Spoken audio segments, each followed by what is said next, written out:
Hey everyone and welcome to this week's roundup. In today's show I'm going to talk about swim tax, another water park is closing down, the world's coldest swimming pool and plenty of other stories. So let's get straight into the news. National Award. Judith Goodwin from Macclesfield has won the National Award for her exceptional approach to teaching. She now holds the title Swim England Teacher of the Year. She's so good at her job that there's a high demand of children requesting to be taught by her.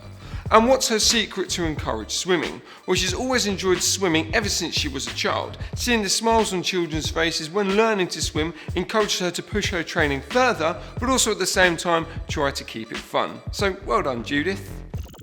Fancy a dip? A new pool in China has been carved out of the ice so that everyone can take a nice chilly dip. So how cold are we thinking? How does minus 10 degrees sound to you? The pool is 15 metres long and 7 metres deep and has so far 80 people have signed up to use the pool to swim in it every day. The coldest the pool could possibly get is minus 38 degrees. Would you like to swim in this pool? Let us know in the comments. Gabba Pool. So in last week's roundup I talked about the Gabba Pool, but why did they put a pool in the cricket ground? Well, it's a pretty simple one really. The cricket ground wanted to entice non-cricket lovers to the ground as another way to enjoy the game. But you just can't go dipping your toe in the pool. 120 people are selected at random on the day from their ticket sales. It's kind of like a lottery. And it's worked. Visits to the games have increased massively since the pool was introduced. If you were able to put a pool anywhere in the UK to increase footfall, where would you put it? Let me know in the comments.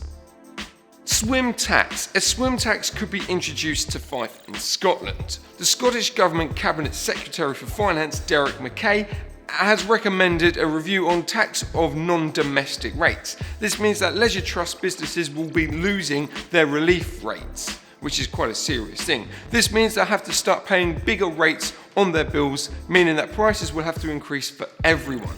So far the plans haven't gone ahead and they're still in the early stages, but if they're implemented somehow and they're successful, they could be implemented through other parts of Scotland and potentially in the UK. So pools will be under more pressure, people will have to pay more, and businessmen's pockets will be the only thing benefiting from this.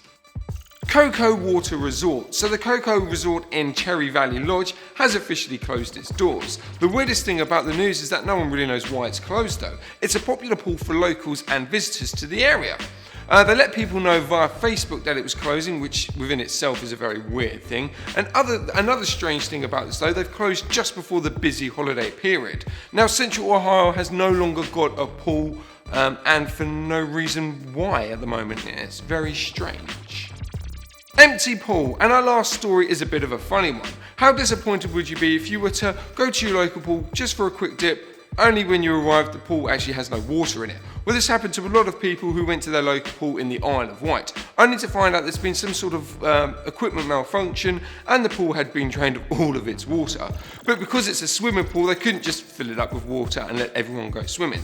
They had to close the pool until Wednesday so they could fill the pool, treat it, and then heat it. How weird is that, going to your pool and having no water in it?